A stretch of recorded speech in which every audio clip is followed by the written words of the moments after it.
Hey guys, Professor Bill, Comic Book University, and Suicide Squad, Black Files, issue number 2. Crap! Wow. Okay, so let's get started on this first story. We're not going to really investigate the second story very much. That was pretty wicked. It was wild. It was holy crap.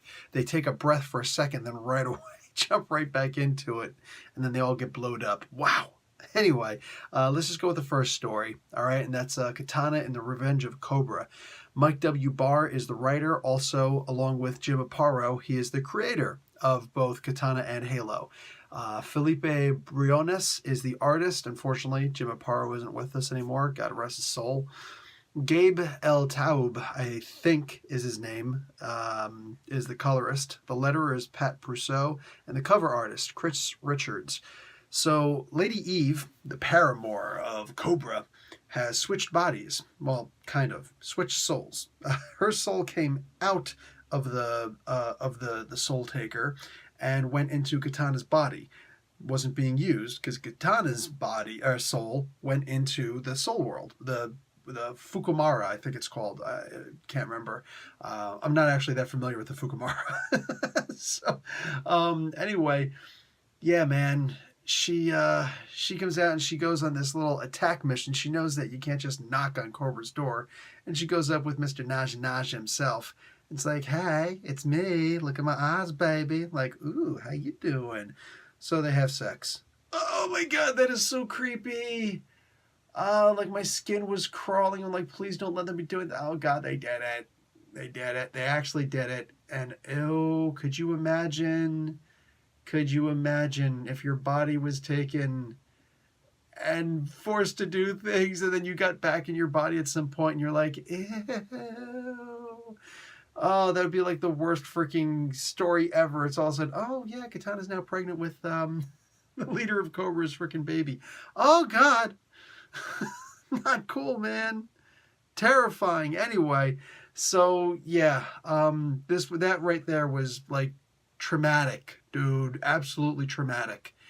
Any friggin'. So at this point, they're going through Katana and Tatsu are going through a mad world that somehow Katana knows more about than Tatsu does, which is interesting because I'm pretty sure he's the one who said they have to go through there. He's been there for all this time. Like, what does he do? Just stay there and look around and go, I'm not going to move. It would be dangerous. That's weird, man. I'd figure at least he would have something positive to do in this. Regardless, I don't actually care. It is what it is. It's just going from place to place. But we are learning more about the Soul Taker, and that is actually pretty cool. That's probably the best part of all of this. We are learning more about Soul Taker. I mean, it's such a mysterious freaking weapon, right? What about if she did get I just talked about this with somebody in the comments section recently. What if Soul Taker got an upgrade?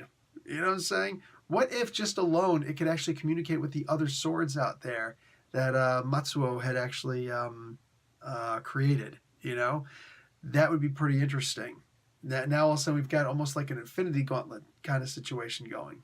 Anyway, this was a really solid issue, man. And the second issue too was pretty cool. I did have one question about the second part, which is all different writers and everything, but I didn't know that. Maybe something special about Aladdin, but Gentleman Ghost, I'm pretty sure he can't be touched. I'm pretty sure you can't wallop him, hit this guy. It's like you'd be punching right through things. Like, that doesn't make sense. I don't know anything about this version of Aladdin, and he's actually the Aladdin, the thief of old. Like, does he have some way to punch intangible people? Because that's interesting. Or is it just an absolute oversight, in which case, shame on you. Should have punched anybody else. They even showed him like walking through graves and everything, man. What's up with that? So he's got some kind of an ability now. Anyhow, interesting. And I did really like this. This was really cool. There's a really cringy moment.